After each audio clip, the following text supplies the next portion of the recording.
bathroom. Shortly after that, it hit. So they laid down. And she say, I think one of the 8-year-old covered the one of the 4-year-old, and so he got out.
Owned it.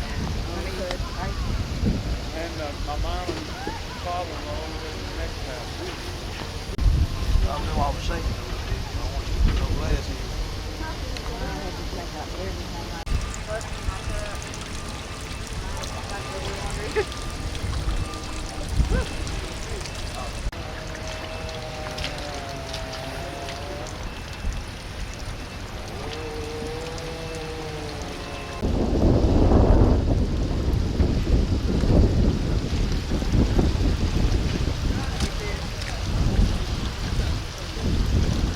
It's Parris Meredith, Parris Meredith. Me and my little cousins were home. Their mom had left to go get food.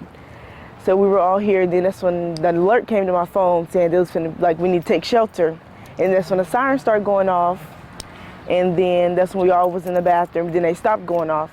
And then they started going off again. And then their mom FaceTimed us and saying that she was in the middle of it. And she was like, stay in the bathroom. And then like 5 minutes later, that's when the lights cut off, and then the house started shaking. And then like the back wall that we were sitting on fell back first. So we were laying down on our back. And that's when everything started falling on top of us.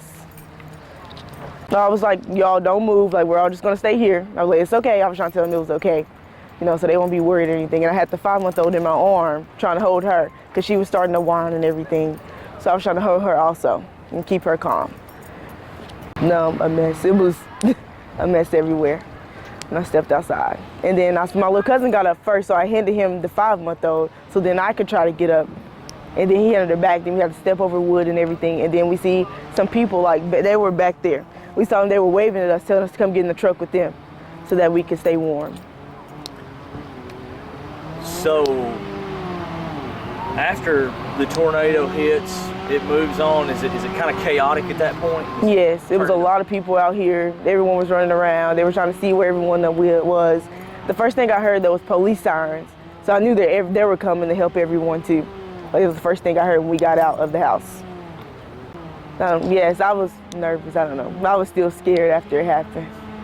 I was thanking God for letting us get out of there because the house was on top of us, I know that. And then I calmed down a little after I realized that all of us had got out and we were all together and everything. I finally got in contact with my mom. So then everything felt better then. Surprised, like it's a lot of damage done. So I wouldn't have thought that anyone made it, but they did, so. It was my aunt's house. That's my car. I had it like under the carport. So it got smashed up too. And then this was the house that we were in. Like, we were like towards the back. So we had to push everything up, trying to get out. We were like, Right now, where were you guys at? like back in the back. We were like in the back of the house. Like kind of towards the right side, but like in the back. We were in the bathroom. You know, the back wall fell first when we were all leaned up against it. It fell back first. And that's when everything started coming down on us. It was horrible. It was like 10 minutes after we got the warning. And then when my service finally came back, 'cause I think the service was the first thing that went out, Because when they finally came back, everyone was texting, was like, it's on Prospect. They was like telling us where it was. But I couldn't get any of the messages until after everything happened. Take tornadoes serious, because I wasn't taking it serious at first, because usually they don't hit Jonesboro. Well, I haven't really had one since I lived in Jonesboro. So usually don't hit Jonesboro, so take everything serious when they say take shelter.